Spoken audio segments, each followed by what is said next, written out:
Welcome back to the Barnsey podcast. Brewer is back at the house. It has been a long time between drinks. My apologies.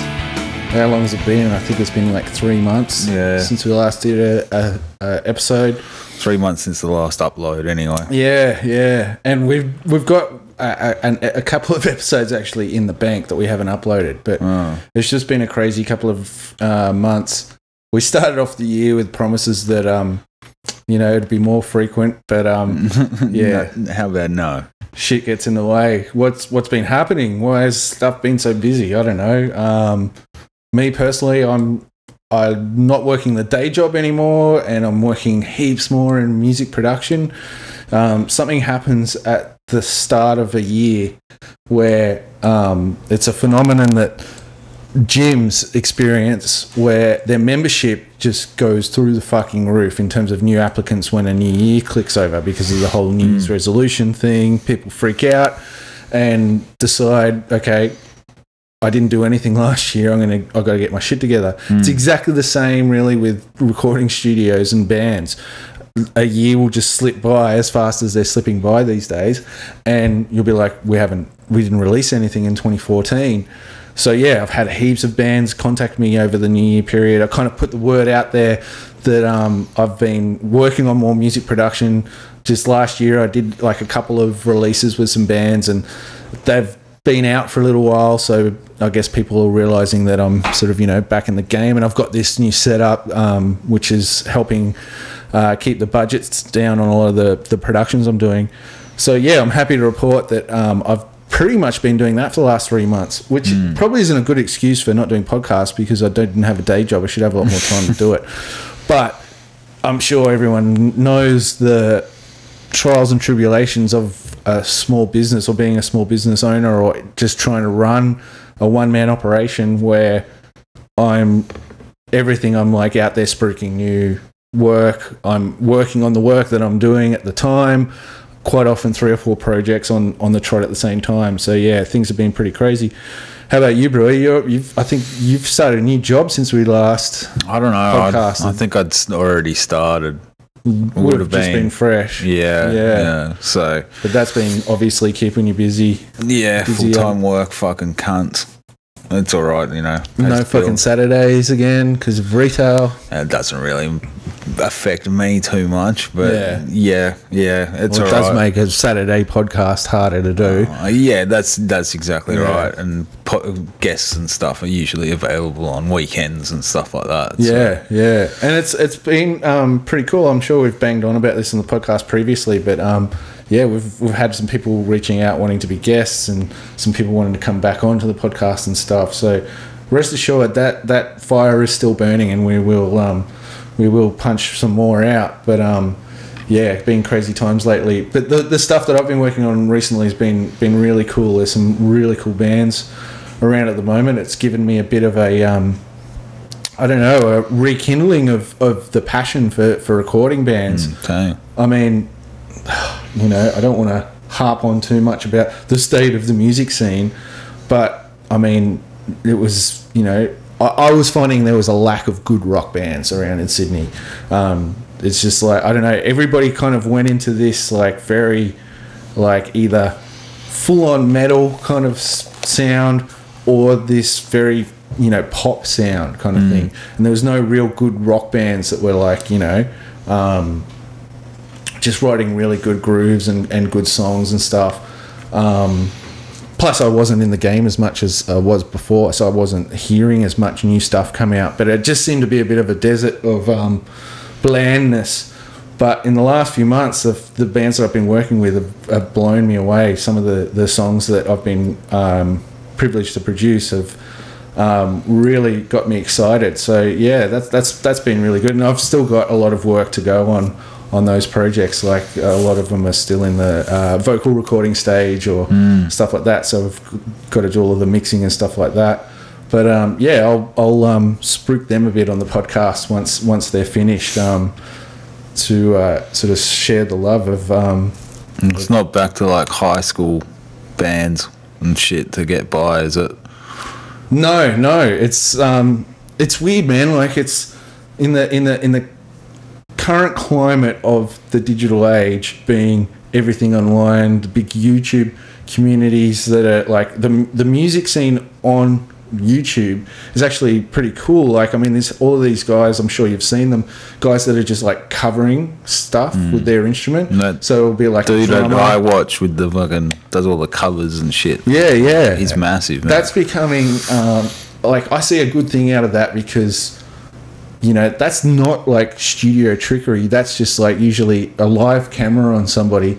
Yeah, they might do a few takes and stuff like that, but that's, you know, you've got to be, your performance has really got to be down for that kind of stuff. So I think that's actually bred a bit of like competition and online, you know, rivalry between people to get their musicianship up, which is always a great thing for bands when, you know, the level of, you know, musicianship increases overall. Like, you know, we saw that whole, you know, 90s pop punk thing, which, and, you know, the tail end of grunge sort of era where, you know, there were some awesome bands, but there was a heap of sloppy bands, you know, and I'm noticing that's not as prevalent. Like, a lot of the guys that are playing now really have their chops down because of things like, you know, the YouTube channels of guys that are, you know, just amateurs and just smashing it. How many times have you seen, like, even like, you know, little kids, you know, you see these posts online of this 10-year-old Japanese girl covers Slayer and like just like double kick demon, you know, like, so yeah, I've noticed that that's sort of up to the ante a little bit with your average garage band. Yeah, just like the playing and also the gear. Like, I think that in the last 10-15 years musical gear and pro audio gear has really gotten heaps better. Like, it's pretty hard to buy a shit guitar these days. It's possible, but, you know, the good guitars have become a lot cheaper, and amps and, you know, drum kits and stuff. Like, you know, I'm noticing a lot of bands have some really nice kit now, which makes my job as a music producer and engineer so much easier. Way easier. And if they're a bit more professional as well, you don't have to deal with all the bullshit. Well, definitely. And people underestimating the task and biting off too much, you know. It's also due to the fact that the process of the studio has become a lot more known. Like, it's like a lot more glamorized now. Like, you've got, you know, the Sound City documentary and, you know, the Sonic Highway series that Foo Fighters did where they catalogue recording the album, and you know, the studios were as big of a feature of each episode as the song. Like, and again on YouTube there's a lot of, like, you know, tips on how to get your good sound in the studio. First time going into a studio, check out these tips. Like, I always thought of making those videos myself in the days when I ran my own studio back in the day. And I used to actually write a whole bunch of tips like that on my website, and I had like a flyer that I'd give to a band. Like, if they were coming in a couple of weeks, I'd send them this list of info. Never fucking read it. Well, yeah, most of them fucking don't read it. And if it's on a website and it's a whole bunch of text, then it's not, you know, however many characters you get in a tweet, then people probably won't read it. But YouTube makes it heaps better for that kind of shit because, yeah, and so therefore when bands come into the studio, they're a lot more aware of what it takes to get a good sound in the studio. You know, it's not like as much, oh, we just go into a studio and you make us sound amazing. You know, they know that there's different ways to approach recording and, you know, arranging your songs and getting your tone right, getting your guitars set up right, tuning your drums, all of that shit, which was like, quite often I was teaching bands on the first day of their recording when they came into the studio, which is, you know, cool, but, you know. What about your time management? Like, are you better with like come on guys? Well, yeah, I mean, because like with those young bands, it just gets ridiculous and they take shit for granted, and then you end up doing too much, and then they run out of time and run out of money, and it's a pain in the arse. A big part of that, I think, was back when I had my own recording studio, my own space, and I was creating those package deals for a certain amount of time. And, you know, you'd convince a band to take, you know, 3 days, 5 days to record a couple of songs for an EP. And half the time it was hard convincing them that that's how much time they needed. And which in reality, in the real world, which a lot of people are realizing now that we're seeing into the inner workings of how proper professional bands record. But I remember so many bands staggered that they need 3 days to record like 5 songs. So was I. Sometimes I'll be like, oh, fucking piss easy, you know, like fucking bang, bang, bang, bang, bang. It's never like that. But a lot of when a band goes into a studio, a lot of it isn't, okay, set the band up and you perform and then you've recorded the song. There's a lot of it, as we know, broken down into components. So while the band might be set up live with the drummer there, the bass player over there, and the guitarist over there, and the vocalist over here, they're all isolated so that the bass amplifier he's playing doesn't go into the drum microphones. And essentially 90% of modern rock, metal, and even pop recordings, those drums are the only thing that is kept from that first time the band plays it through. And there's a couple of reasons for that. Number one, you don't want to have 4 people trying to get their most stellar performance all together at once. Now, it can happen, and a lot of engineers like to actually work that way and capture as much as they can live together. Rage. Yeah, that Rage Against the Machine, the first album, vocals in through a PA in the same room as they're recording the drums. Insane. That's crazy. But majority of recordings, the band will look like they're set up and everyone's recording, but the drums is the only thing that's really being captured. And once you get that perfect drum take, then you'll go back and get the bass player to replay his part over that proper drum take. Now already, let's say we're recording one song, and let's say that's one song is 4 minutes long. Okay, so let's just break it down. You're going into the studio on day one. It's going to take you an hour to fuck around and unload your gear and get, you know, meet everyone. Hey, come in. Here's where you're going to set up your kit. Okay, so there's an hour gone just getting your gear set up. And then you're doing the tests for the room and checking where the kit sounds the best. Then you're putting microphones up on things.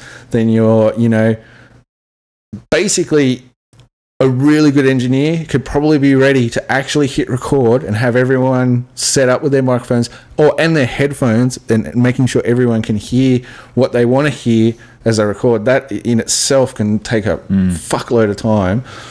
And you got to get it right because you want the performers to be able to, you know, hear themselves and perform right. Like a good engineer can get you up and running in about maybe 3 hours. You know, and that's what I always just get staggered with, was that setup time. Pushing it hard. Yeah. That's if you've got a good assistant as well. A lot of years that I did, it was completely by myself. So not only you're plugging in microphones and stuff, but you got these super excited guys in the band asking you a million questions, smashing beers and that, asking you what you're into and stuff. And you've usually nutted this stuff out, but always in the studio, it's the excitement. Yeah, smashing beers. You're looking over as you're putting a kick drum microphone on the drummer's fucking kick, and he's on his 4th beer. And it's like, yeah, you want to have a bit of a party atmosphere, but dudes, we're here to work. But anyway, in terms of this time management, let's say we've got 3 hours and we're ready to record. Now, most studio sessions will be 10 to 12 hours, you know, as a lockout. So that's what we're working with here on our first day. So we're 3 hours in and we're ready to record. And that's you know, if there's no dramas like, I don't know, a snare skin breaking as you're tuning it up, or realizing that every pedal on the kit squeaks louder than the snare drum sound. So you've got to go down to the hardware store and get your WD-40 and, you know, lube up every joint on the kit to, you know, have it usable. All of this kind of stuff, you know, can totally blow out that 3 hour setup time. But let's say we've made it in 3 hours. Then you start recording the song. Now, most bands, you know, it's one of the things that kind of annoys me a little bit about recording sometimes is that glamorized story. And so many bands want to be able to tell it. And I can see that there's a point of pride in it to a degree where we want to be the band that was known as smashing it on the first take. There just seems to be so many bands that want to be able to say that and have me be able to back them up and go, yeah, man, they laid that down in the first take. And honestly, I've seen it happen. It's something kind of cool about it, but it's like, I don't know, like, is the skill in doing it the first time, or, you know, I don't know. It seems a little bit weird, and a lot of almost cliche. It's like, oh, the song came together in 15 minutes. You know, it's a cool Rolling Stone interview story to tell. You know, that famous song of ours. You know, we nailed it on the first take. You know, the engineer said, "Right, we're ready." And that's what you hear is that's absolute bullshit. Like, even with like the fucking Sound City stuff, like, you don't think they would have gone in with at least some idea of a backbone of those songs before they went in and recorded them? Oh, definitely. Of course they would. Oh, definitely. You know, but people would have think, oh, look, they just went into the studio, set their shit up, and wrote these songs. It's interesting because that's the. You're talking actually about Sonic Highways TV show. Sorry, what I found really interesting about that is they kind of also made it look like it is the band all standing around each other, and that's the take that makes the album. Oh. But then 3/4 of the edits are each person going into the control room and doing their parts. There's that part where Chris Shiflett on Something for Nothing solo, and they decided him plugging in the jack before he starts playing the solo is cool. That's all in the control room. Everyone's sitting around. Butch is like, he's the one pressing the distortion pedal for him. That's not live in the fucking live room with the drums, but it looks like it in the first setup. And that's what I was explaining before, is the band can totally be setting up playing live. That's for the drummer's benefit. That's not for the guitar and bass takes. That's to give the drummer his vibe, to get his beautiful take, you know, to get his beautiful take. And there's actually, I think it's the New Orleans episode of that series where they're playing together, but then I think the band actually leaves. I think what they've done is they've recorded their parts to a click, right? And then Taylor doesn't even want them in the room as he's nailing his parts, or maybe it was an overdub part or something. But anyway, there's a scene where he's going into the control room and he hears it and he's like, yeah, that's the take. And then he turns to the camera and goes, let's go see what Mr. Grohl thinks. And then he has to walk across the street and get him from the bar across the street and bring him back to listen to his drum take. So I think even that song, he didn't even have the band around him, but they create that romantic thing where it's all the band in the studio together. And I'm telling you, people, it's so fucking rare that the albums you listen to, if you listen to metal, forget about it. There's no fucking way. Forget about it. There's no way, man. Fucking forget about it. There's no way that sound is a band in a room together. And okay, I'm going to get on my high horse a little bit here because I've been listening to a lot of metal recently, and admittedly, it's not my favorite genre. I'm a hard rock guy. That's what I'm into. 90s fucking rock that's my thing. But that road inevitably leads you to a metal realm because you get dry and listen to all that shit all the time. And a lot of the players from that era have sort of gone into the heavier sort of metal. You know, I'm not qualified enough really to talk about these specific genres and stuff. And I admit it. I fucking admit it. I remember back in the fucking late 90s, early 2000s, where all these splintered genres fragmented out from what was rock and metal to these fucking grindcore, fucking blastcore, fucking screamcore. And that's when metal started doing fucking dumb vocal styles. I'm sorry, but fucking Cookie Monster, I just can't get into it. And Cookie Monster. It is. That's what they call it. It's like, is that what they honestly it's known. call it? I'm not like as in like, oh, I do Cookie Monster vocals. It's like a meme kind of thing. It's like a thing that the people that don't like it have labeled it. But you go to a lot of like that kind of metal on YouTube and look at the comments, and it'll be like, yeah, awesome riffs, shit Cookie Monster vocalist. And it's just fucking, it's so unmusical. And I know there's a certain ability. I've recorded bands that sing that way, you know, and I listen to a fair amount of it at work. There's either two kinds of vocalists that do that style of vocal. Is a dude that actually does sound like that, and there is actually minimal processing in the studio, and it's quite demonic. So you reckon I don't think it's fucking musical, but it is quite fucking heavy and scary. But you know what? So's like, I don't know. Cookie Monster.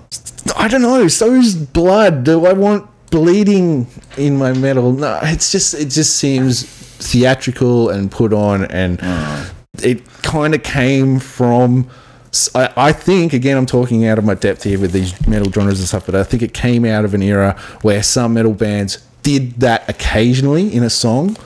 Like, they would have normal vocals, and then there would be this like section where it's just like, and he'd do like a death growl in one section of the song, and then that's how all of these fragmented, splintered genres came about. Was bits of other songs that were like, we really like that bit, I want my whole genre to be that bit, and that became gent, you know, which is that DJENT, which is this. It's basically the sound of a palm mute riff, junk, junk, junk, junk, junk.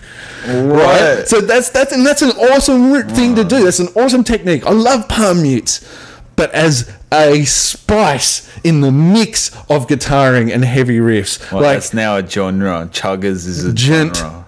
Again, I don't know if they call it themselves or if it's like a finger pointing, oh, you gent band, but I'm pretty sure I've seen bands proudly say we're one of the heaviest gent bands around. Fucking hell. Let us know in comments. I'll ask the guys at work. And it's all about the young'uns palm mute chugs. A lot of the times, it's 99% of the time, it's an odd time signature from 4/4 to be like tricky, you know.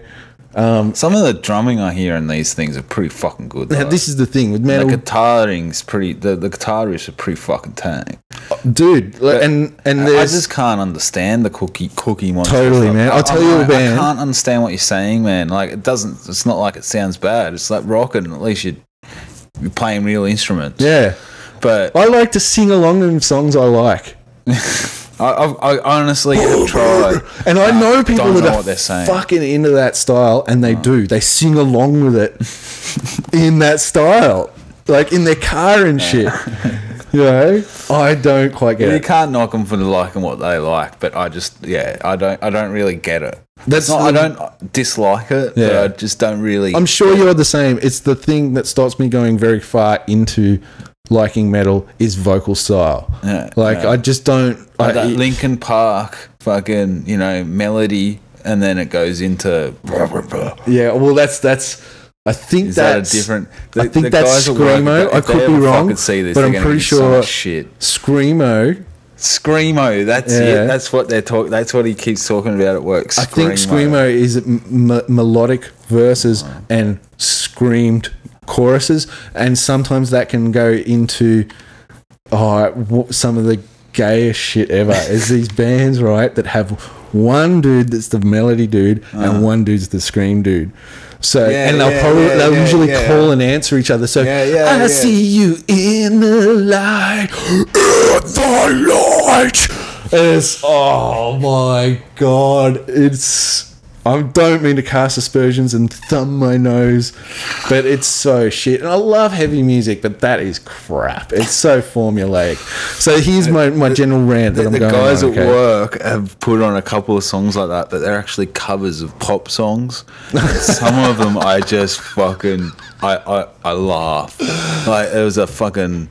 I don't even... I think it was... Who's that fucking country chick who's hot and blonde? Taylor Swift? Taylor Swift. It was one of her songs. Right. And it was like, a melodic screamo. And like, and then, and I almost fucking laughed out loud. It's pretty, hey. I don't quite. It's better than the pop version anyway. Yeah. Well, so here's where I was going with the rant, the metal rant, is that it kind of started with me saying, like, if you listen to metal and you listen to metal albums, that big production, it's you're pretty much guaranteed you're not hearing a band playing it in a room. Just like we kind of debunked talking about that most bands don't when they go into a studio, but especially, and it's like this superhuman production. And I know that's what metal's meant to be. It's meant to be this fucking huge, massive thing. But there's quite a bit of shit going on online about it at the moment. There's like a line being drawn in the sand with people that are like totally don't care about the technology that's being used or the production style. As long as it sounds like what they want to hear, they're cool with that. And then there's fair enough. Then there's another side of the camp that's just like, this is no better than Britney Spears. This is no better. This is like too overproduced. Like, you're auto-tuning the life out of every vocal. You're grid aligning to an absolute mechanical grid every part of the performance. And that's usually not... Like, a lot of people will naysay editing because it takes the human element out of the performance, which I agree with. But, man, with a lot of these metal bands, I'm pretty sure... I know I'm talking out of school here, but I'm pretty sure that they're doing it because they can't actually play what they want to release. Well, that's what I asked the guys at work. I'm like, have you guys seen these guys live? And a lot of them go to a lot of gigs, and apparently they're on all the time. And I think we're showing our age a bit because it's all the young people go to these things. I'm pretty sure. Yeah. And like, they keep telling me, yeah, man, they fully back it up. Like, you know, I've had dudes in my face at my table, you know, doing the screamo shit. Yeah. And I'm like, fucking hell, man. Like, that's cool if they can back it up live. I guess that's the litmus test, isn't it? Is if you can perform live, if you can pull it off live.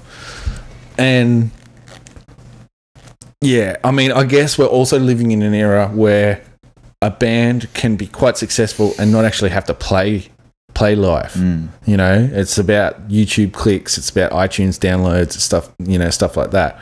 But in the long run, I think you'll be exposed if you're a completely manufactured band, you know. But okay, so here's one of the points that is being talked about. I'd like to hear what your opinion is on this. So you have band A and bedroom producer B, right? And band A is like a bunch of 5 guys that went out and they spent all the cash getting all of their favorite gear. So like, they've laid out like heaps of cash for like Mesa Boogie amps and, you know, their DW drums and their, you know, Ashdown bass rigs, and the, you know, vocalist and all of the guys have worked really hard to, you know, get their sound by just, you know, rehearsing and, you know, getting all of their harmonies, you know, going, and learning all their parts and being really diligent with their musicianship. And they go into a recording studio and they do it the old school route. They record their real drums. They do the usual way that we would know recording. To tape, you know, and they end up with this awesome sounding fucking product. It sounds mad, right? Bedroom producer B over here, he's a fucking gun. Okay, he's a gun producer. He's been listening to metal all of his life, and he's been tinkering on his little home setup for years, and he knows all of the tricks. He's got all of these like amp sims. He's got all these drum samples that like almost defy, like, when you listen to his shit, you're like, wow, this guy's recording amazing bands, but it's like him. Like, and he's a great like player, but not in terms of like being able to play the song all the way through. Like, he come up with little bits and chop them up, and, you know, he's an amazing producer, all right? And his product sounds fucking amazing, like really fucking good, like competes with the band A's stuff in terms of just the sonic level of how good it sounds. You know, does the band have right to sort of, you know, pick at this guy going, you know, we've worked harder, so. we've as long as you call each of what it actually is, you know, and is don't try either one of those more products more real? Does it have any more weight to you that the band one is actually a band that nutted that out as 5 dudes in a room and they can actually reproduce that? It's 2 different real skills, isn't it? Being able to execute it on an instrument and then coming up creatively with the idea that's worth executing, you know? Yeah. So what I'd say is band A should hire band B to write songs for them or produce them. And that's what would have happened in the past. Yeah. But now the producers don't need to do that to be able to release their shit. They can, you know, use the samples and all the rest of it. Yeah, Get around that, having to have people be able to actually play it. Yeah. You know, because you hear a lot of, and that's what happens in like almost all of pop music, is they don't fucking write their shit. Yeah. I guess what I'm asking is, you know, put it another way, there's like a bunch of metal fans and they're into both of those products. Do you think that it's like, how can I phrase this? You know, who's got more genuine rights to like, I guess. Yeah, like should there be more respect given to the band that did it that way? Fucking A. That's basically what I'm asking. Of course. As does musicians, that still garner, like, you know, something worth respecting, over being able to just like produce that yourself in your bedroom, you know? I don't know. I think that's the line that's starting to get blurred for me. You respect both, but in different ways. You respect the dude in his bedroom because he's come up with this fucking awesome thing that, you know, is able to be, you know, compete. Yeah. And then you respect the band for being, you know, proper musicians. Yeah. And going in and actually playing the shit. And I guess it's up to you as to what you respect. Do you like, are you into bands and like, you know, collectives of musicians that produce stuff like that? Or are you one of those people that's like, and I can respect this opinion, I don't fucking care if the song's awesome.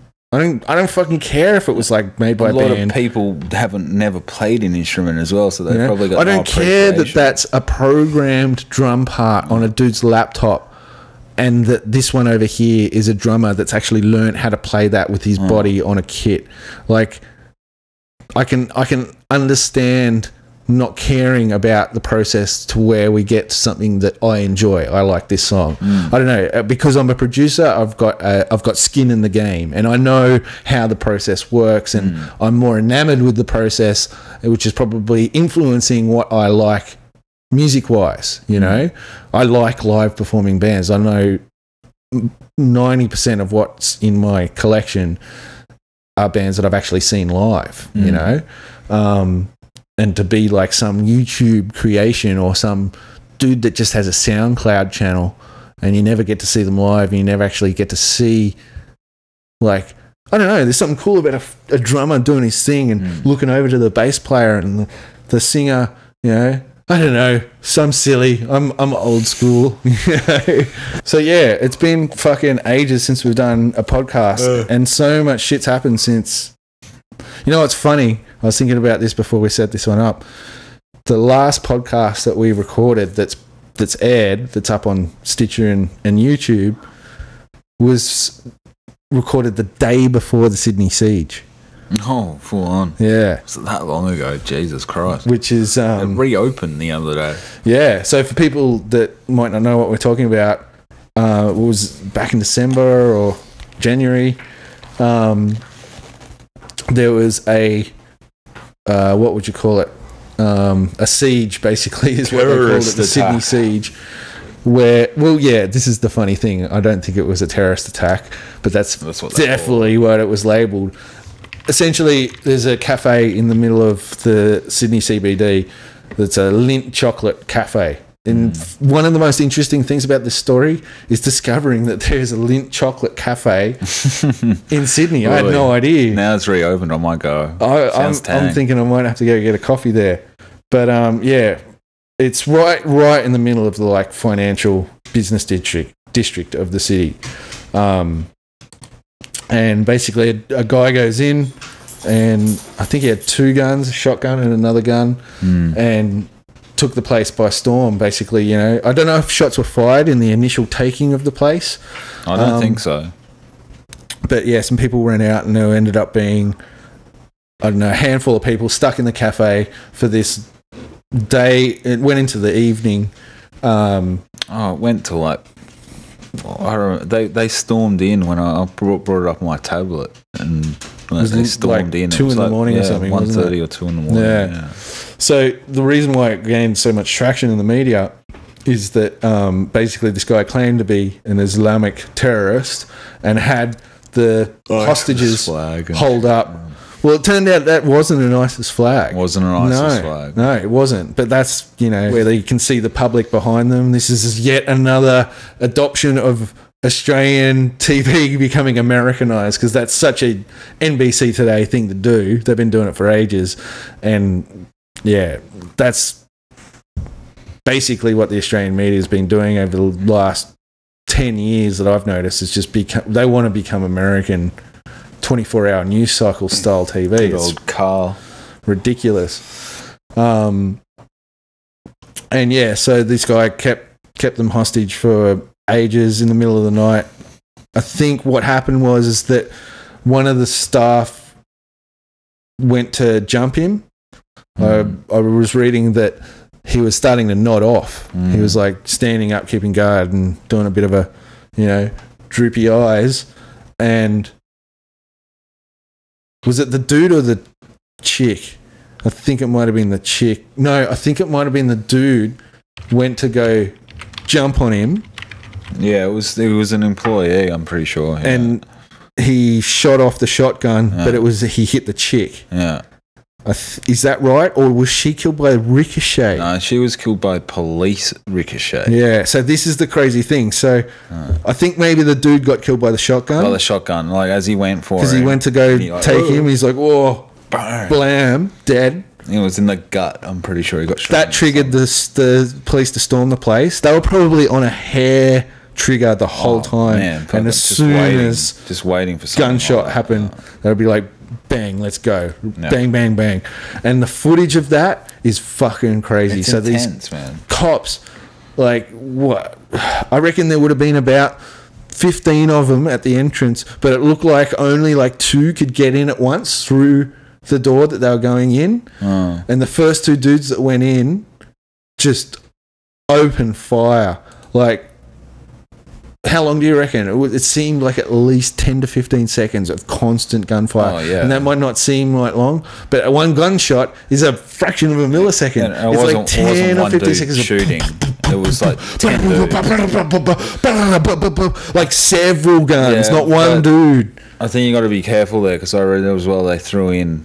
They throw in the fucking... decoy grenade things. And they sound like gunshots, and it's just going off to disorient whoever's inside. That's right. But even still, it looked like you could see muzzle fire. They were shooting a lot. That was pretty intense. Shooting a lot. Pretty intense. But,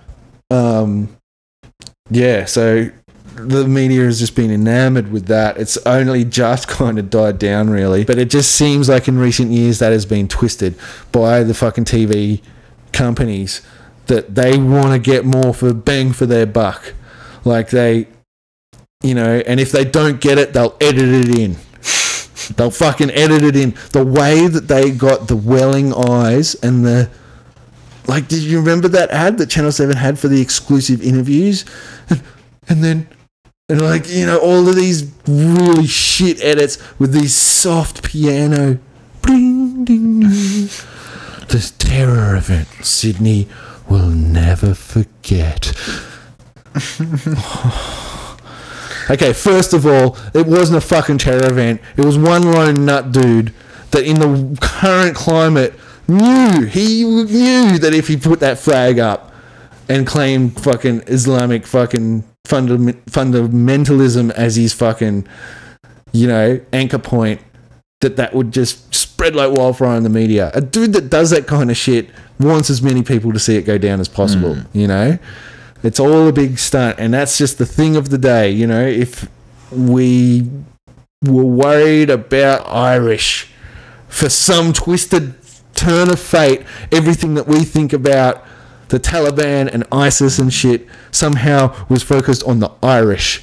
And that same dude would have put up a 4-leaf clover fucking flag to get the same reaction. That's the only reason why. Wasn't it something to do with his ex-wife or That's something. the thing, yeah.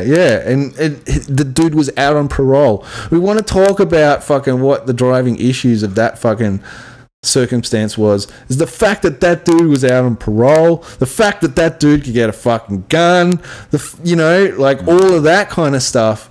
But no, it's terrorism, and it's fucking soft pianos, and the fucking moment we'll never forget that terrorized our hearts. Fucking come on, man. What about the dude who ran out with jazz hands? That was pretty funny. That was pretty funny. I probably would run out with jazz hands. Too photogenic in that situation either. I'm not giving him shit, but fuck, I did chuckle when he ran out. Yeah, but I've been super infuriated since that event happened, mostly because of the way the media has covered it and all of the other issues that should have been spoken about that arose from it that aren't, and just the plucking of the heartstrings way that the TV networks are covering it. It's pretty standard Australian TV, to be honest. We're not a fan on the podcast, as you probably can tell from previous episodes, but it's just getting worse and worse. Just don't watch commercial TV. That's, I guess, the fucking solution. The sport is the only thing, and that's when you just get bombarded with shit.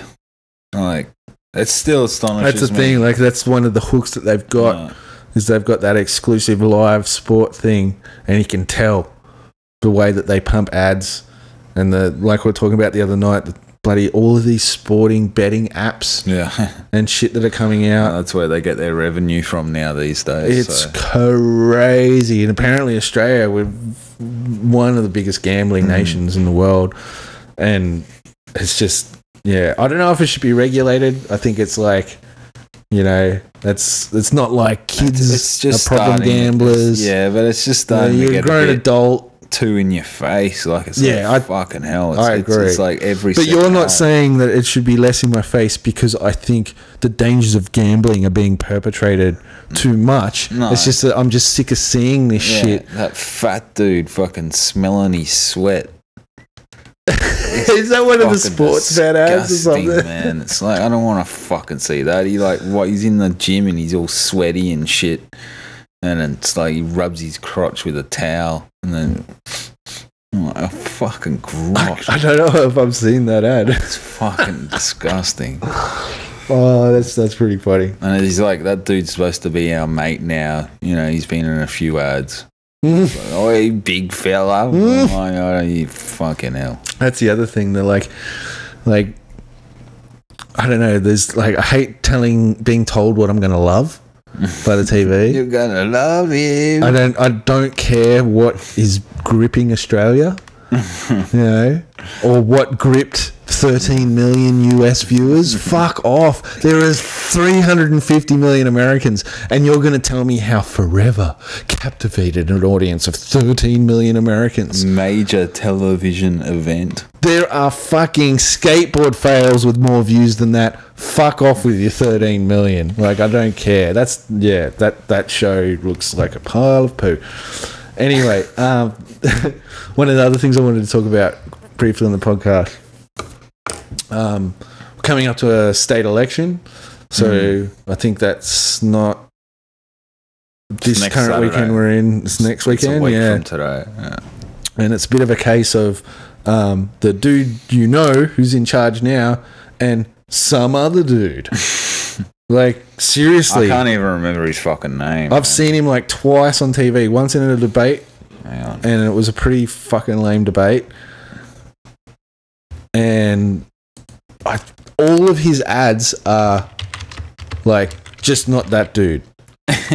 Just not that dude. We're not that dude. Look at Canberra as well. I've seen a few of those. Like, where, do you want to let Tony Abbott's mate get in?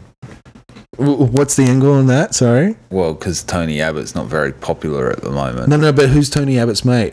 Well, Mike Baird, because he's part of the Liberal Party. Of course. So I think there was some controversy recently that Tony Abbott hasn't showed up in any of the campaign yet for Mike Baird. Yeah, of course, because he's too unpopular, yeah. So you actually think that's not to the detriment of Mike Baird, that Mike Baird might have actually said, yeah, Tony, it's cool, bro. Not at the moment, man. To not want the Prime Minister. And the same thing happened, I'm pretty sure, when Campbell Newman got elected. And would have been... I can't remember if it was Kevin Rudd or Julia Gillard, and same thing happened. And like, they were like, where are you? Where are you? We're afraid to come up. You know, you're going to tarnish your, you know, your candidate. That's funny. It's a bit fucked as well. It's like, you know, I'm going to think less of you because, you know, he came down and stood next to you for an hour at some press conference. Like, but I guess it shows where your allegiances are and all that kind of shit. It feeds into what I believe is such an antiquated, archaic system. This like one representative that you vote for on all of the issues, on a whole party. Like, it's just so, it seems so 1788 to me. Like, seriously, that's kind of shit that, yeah. Anyway, I'm the older I get, the more I'm believing in a far more direct democracy. I think that we've got the ability now to not actually have representatives in a way. Like, I can actually get my opinion via some kind of digital vote directly to the government.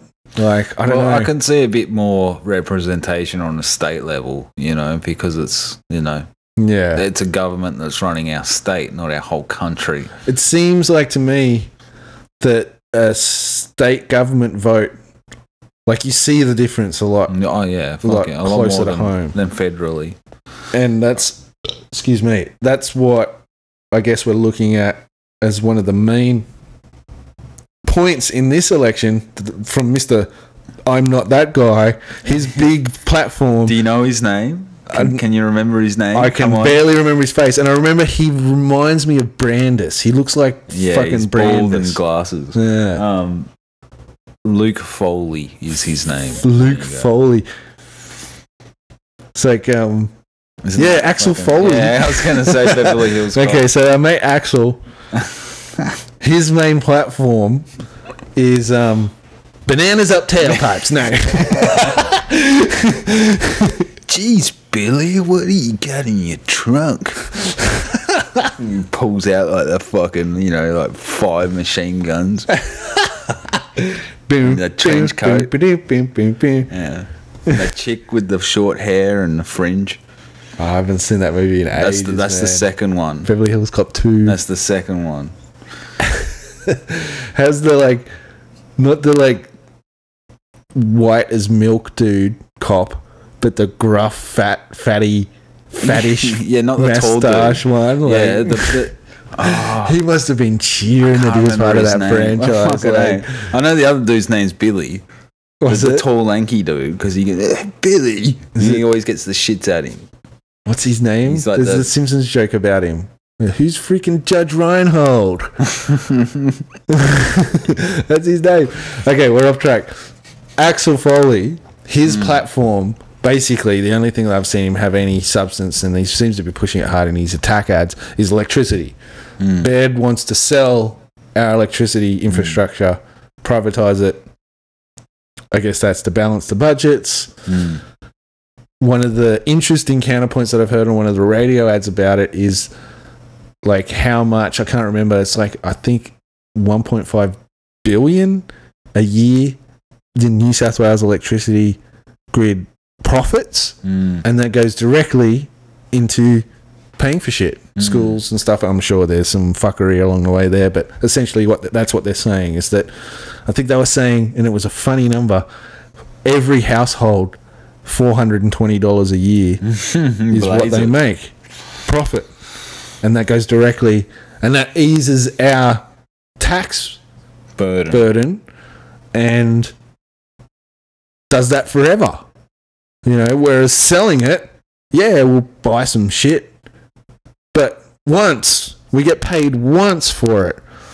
And then there's all this fuckery with, like, I'm sure there's agreements where, like maintenance and shit can still be on the taxpayer. Like it can be worked into the contracts and stuff going, oh, we guarantee this certain level of operational because this is how much we're going to sell it to you for, so we'll guarantee that the grid is this good.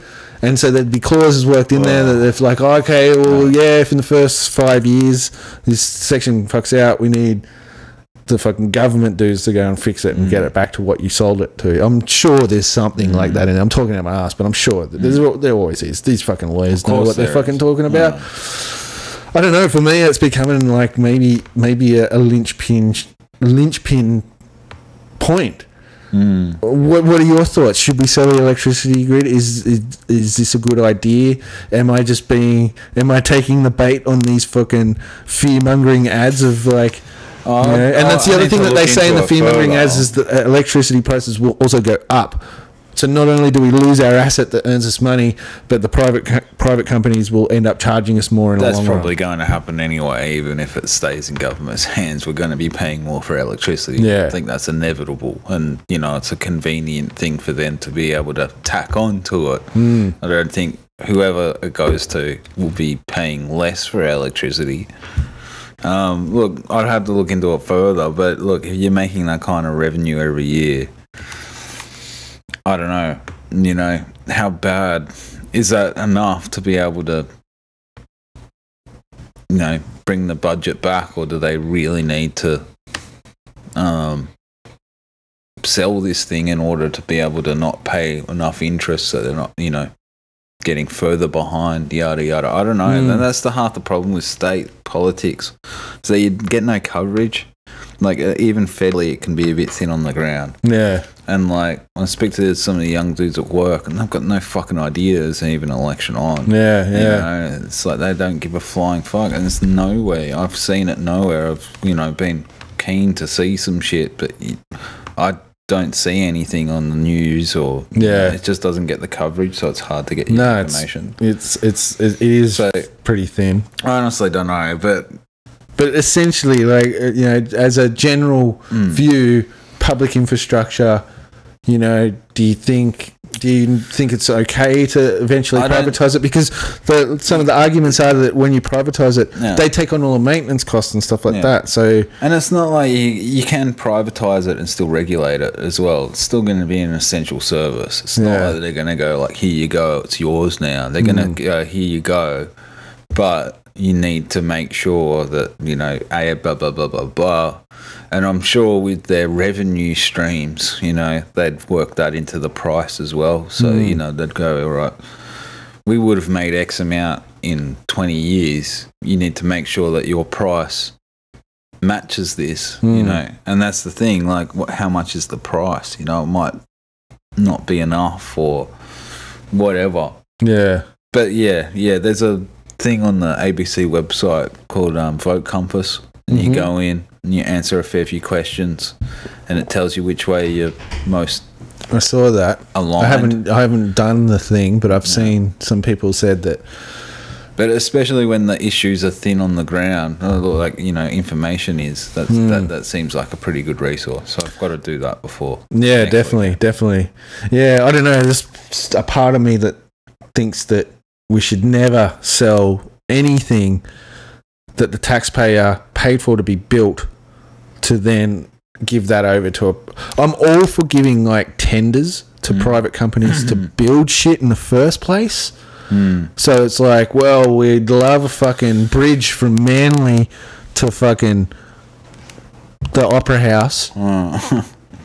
But fucking Jesus. You know what I mean? So then put that out there to private companies, give them the opportunity, give them some grants, give them some tax breaks to make it happen, because essentially that is some infrastructure that the city gets, and let them put a toll on it. Well, what they say is that you know, that stuff isn't possible without the investment from private sector, and they need to get their investment back. Yeah, you know, and that's the counter argument, is that these things don't happen without this investment, and we need this in order to get it off the ground. The government can't do it by themselves. Yeah, what I don't understand, I don't know if you can explain this to me at all, but what I don't understand is what we're actually selling anyway when it comes to selling the electricity fucking network or grid or whatever it is. Because the reason why I ask that is like, why is there several energy providers? What are all of those companies? Are they private companies? Are they the government? Is Ausgrid the government? Is Energex the government? Or is that a private company? I think they're all private companies. So that are regulated by the that are selling me stuff from the public electricity grid. They're just like an ISP. Yeah, I don't know what they must all be getting the energy from the same place, or do these companies actually own their own power plants? I honestly don't know. I don't think so. That's what I don't understand. Like, will those companies all become this big company that we sell it to, or? Yeah, I don't quite understand. I thought it was the poles and wires. I don't think it's like substations and power plants. Okay, I think it's the poles and wires they're selling. Okay, now the poles and wires, I implore listeners of the podcast to Google. I'll see if I can find the link and put it at the bottom of the video and in the description of the audio podcast. It's an article that talks about the gold plating of the network. And what happened over the last, since I think about 2009, 2010, all of the energy companies were, and this kind of makes sense when we're talking about these energy providers versus the poles and wires. I think the energy providers were complaining to the government that your network is not going to be up to capacity in the future. We're hitting limits of it now, and you need, this is like a forecast of failure of us being able to provide our regulated mandate of service. Yeah, and you guys need to do the poles and wires. You need to upgrade, which was probably true to a point. But what happened is the government went, all right, sweet, and they went to all of these contractors and to all of these energy companies themselves that had their own guys that could go and do the work, the upgrade work, right? And for some reason, there was some fucking weird agreement where the company would go out and they would spend X amount of money and they could recoup that back off the government, because the government is the one that's meant to maintain the poles and wires. But instead of the government getting their own workers and, dealing with all of that, they would just say to the companies, submit what you want to upgrade. And along with these submissions had to come reports of why this area needed to be upgraded, what the future potential use of the energy of this area would be, and why that justified this upgrade, and how much of an upgrade, and bigger pipelines and bigger substations and all of this kind of shit. The government just said, okay, submit it to us, we'll approve it, you go and spend it and pay for it, but you get a rebate back off the taxpayer, which sounds like a pretty good idea. Okay, so then what happened is these fucking energy companies started doing fuckery, and they got caught out. And if you Google gold plating the New South Wales network, electricity network, something like that, I'll have to spend some time rethinking my Google search terms. It's because there's something in there how basically what this article is describing is how this is actually what the fucking Liberal government jacked as being the carbon tax, and the massive raises on our energy costs that seemed to look like it was coming along at the same time as carbon tax was being talked about, introduced, was actually this extra get back from the customers. Because then what happened is that it wasn't just the taxpayers paid it back. The government said you can then on charge this to your customer base in higher bills to get the other part of what you've spent back as a rebate. Yeah, because they're regulated on how much they can charge. And then they fucking went to the federal court and challenged the government how much the government said that they could get. And threw lawyers at it, way more lawyers than the government had the budget for. Apparently, in this article, it reads how they just basically, team of lawyers, this shit on every little fucking thing, to the point where it got raised from 50 cents in the dollar to 80 cents in the dollar is what they could then claim back through these increased energy costs and our energy bills. And it was all because of this gold plating. And this article shows time after time they overdid it. Gold plating means they could have used a bit of copper to conduct electricity, but instead they fucking used gold. And I think actually gold plating means that they've charged for what would be solid gold components, but just the outside of it is plated with gold to make you think like you've bought a solid gold unit. That's why this was so fucking expensive. And there was like these regions that were like, had like less than 2,000 people in them, and they were being set up for energy capacity of 1 million plus people. And it was like, there's no way there's ever going to be 1 million people in this town. Why are you giving us this like level? And that's basically why. And I know I got fooled. I thought that our stupidly increasing electricity prices were because of the carbon tax. And then Tony comes along, he's like, that was his platform. He had other policies, but nothing really solid except no carbon tax. You vote me in, I'm going to get rid of it.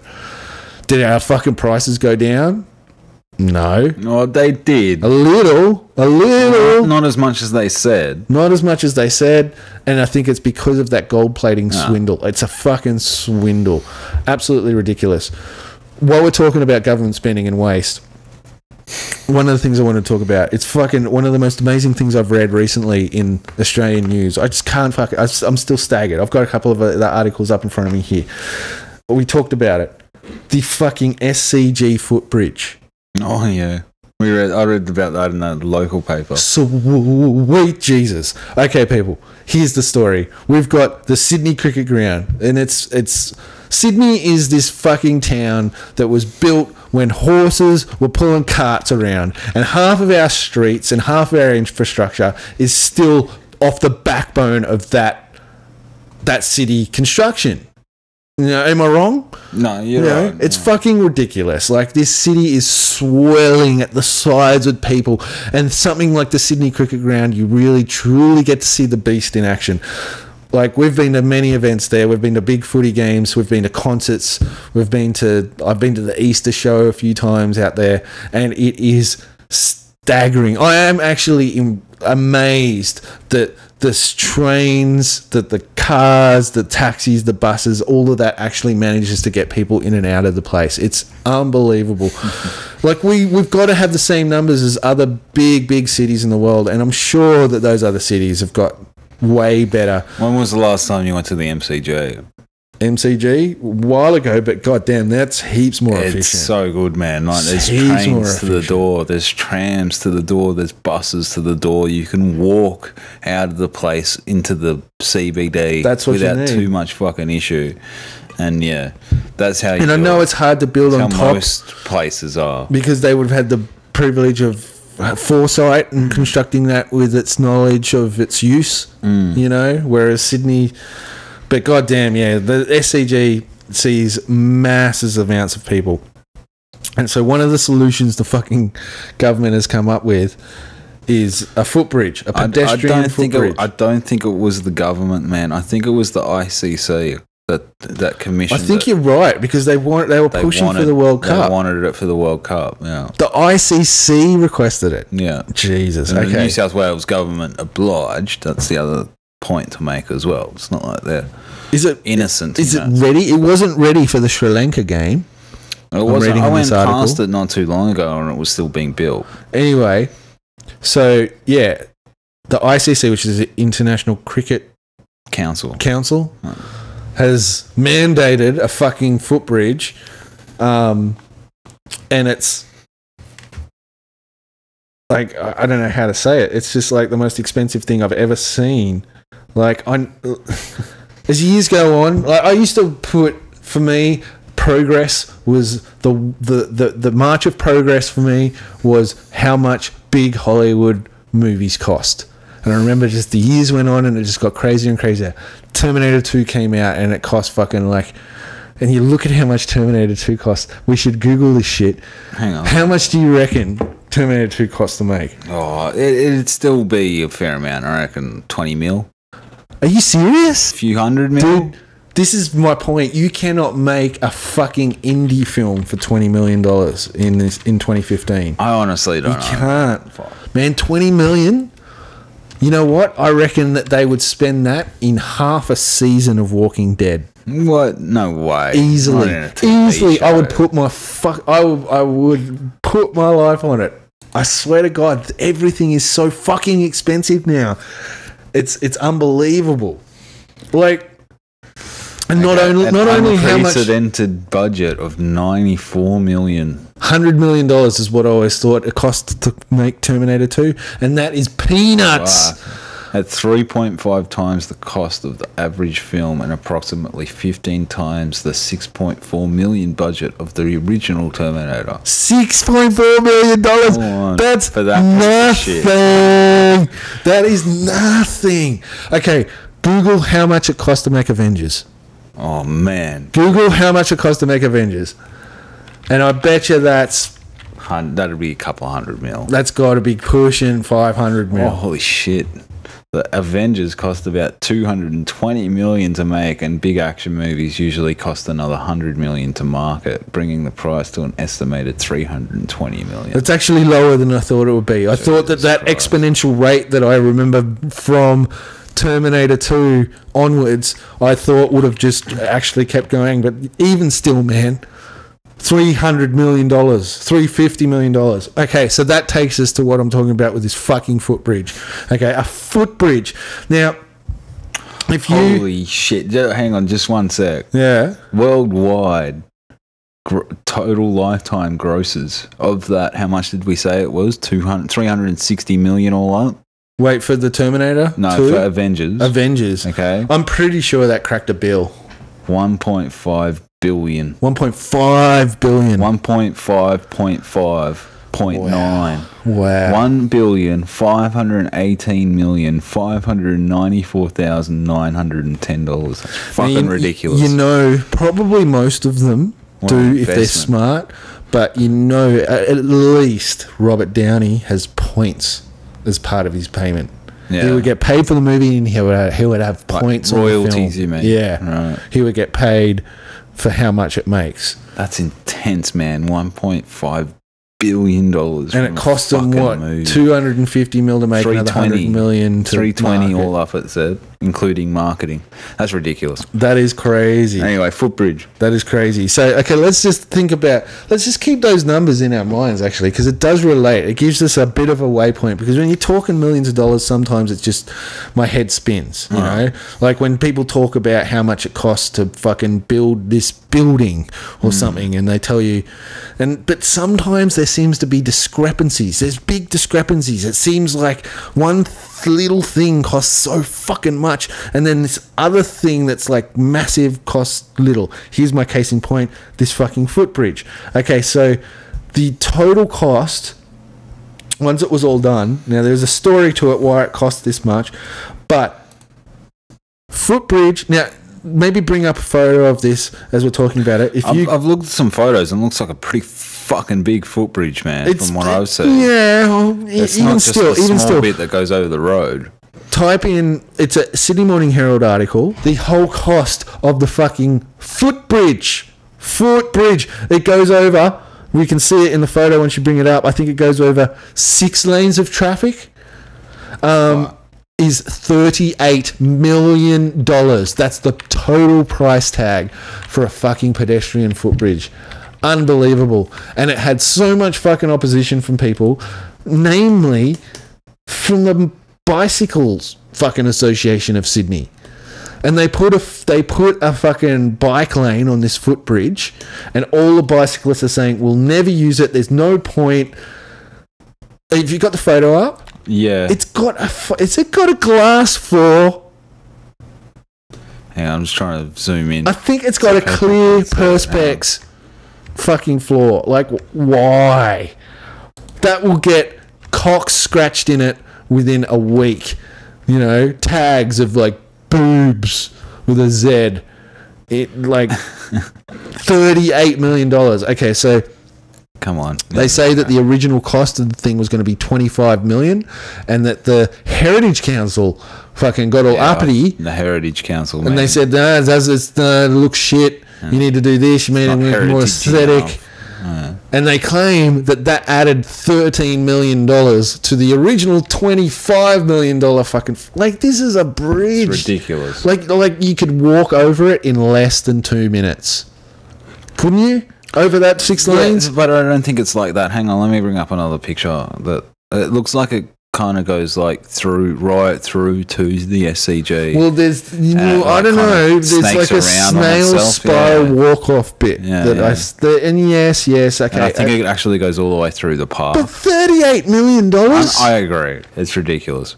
And it was the angle of the pillars. The Heritage Council was like, we don't like the too straight. You need to change the angle of them to make them more heritagey. And then they've fought back. They've come back. Steel and shit. They said that that's not why it blew out. They're saying the tender process is the real reason.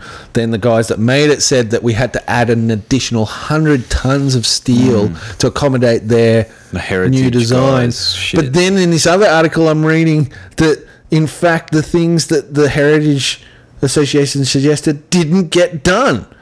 New South Wales Heritage Council has been in consultation with the Roads and Maritime Services since construction began.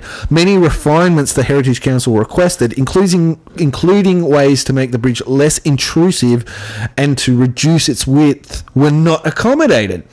So I'm confused, but what I'm not confused about is that $38 million is fucking ridiculous for a bridge. That's a lot of money. Now, the reason why I say that's unbelievable is because on another article I'm reading about our mate Mike Baird, who's running for election, and he has given a figure of how much it will cost to fix all of New South Wales's roads to the level where we will relieve congestion and we'll be back. Relieve congestion and be in the place where we should be. I don't know if he's promising amazingness, but I think he's saying this is what we need to spend to get our roads up to scratch.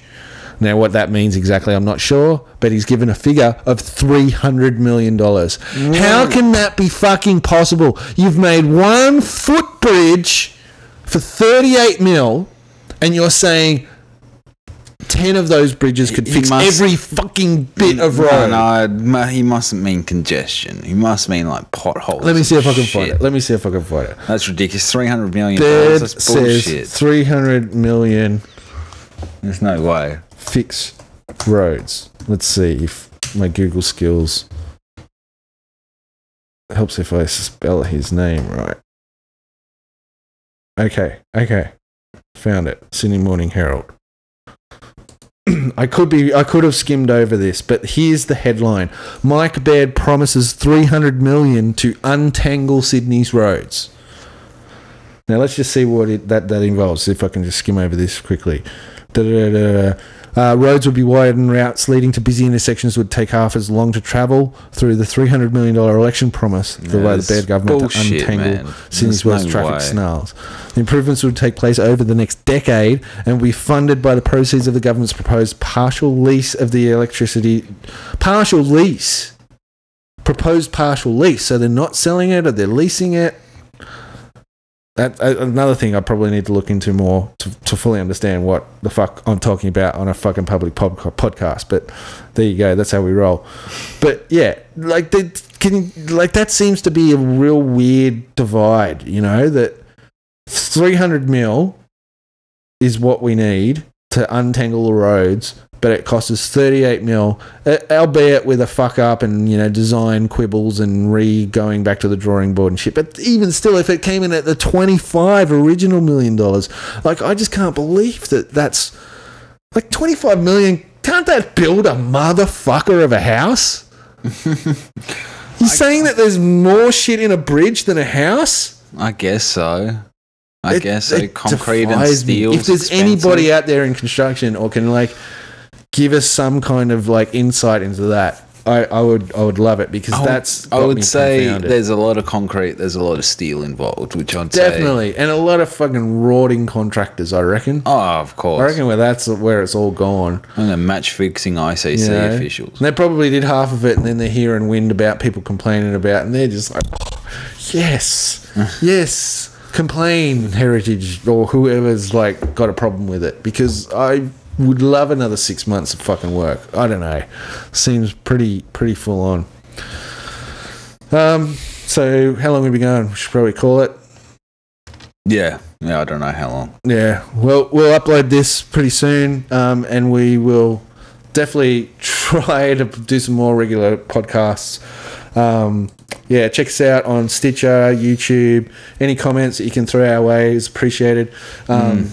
Like, I mean, it's a little bit weird. Like, we're getting like literally thousands of downloads on the audio one, but it's like we're not getting basically any feedback, no messages and stuff like that. I think it's probably because we don't have a website and an easy to remember address, you know. So YouTube comments, guys, go on YouTube. Yeah, some YouTube comments. The thing is, probably the easiest way. We literally have probably 85% of our exposure through audio only mediums. So yeah, let's get an email Reddit going. And shit as well. I post everything in Reddit. So if you're in the podcast subreddit, it's usually posted in there. I posted in the Joe Rogan subreddit as well. So that's another avenue for comments as well. We might buy a domain. We might get like barnseypodcast.com. We've got the stuff. Facebook page, so check that out. Yeah, just type in the Barnsey podcast into Facebook. If you're on Facebook, you'll probably find our fan page on there. Give us a like, chuck us a message. YouTube, if you just type Barnsey podcast in there, you'll find us there. We've got our own channel there. And yeah, go check out the video version if you are an audio listener, because we get a lot of the clips and stuff that we're talking about on the cast vision wise up on YouTube. So yeah, so thanks again for tuning in, and back soon. Speak to you later.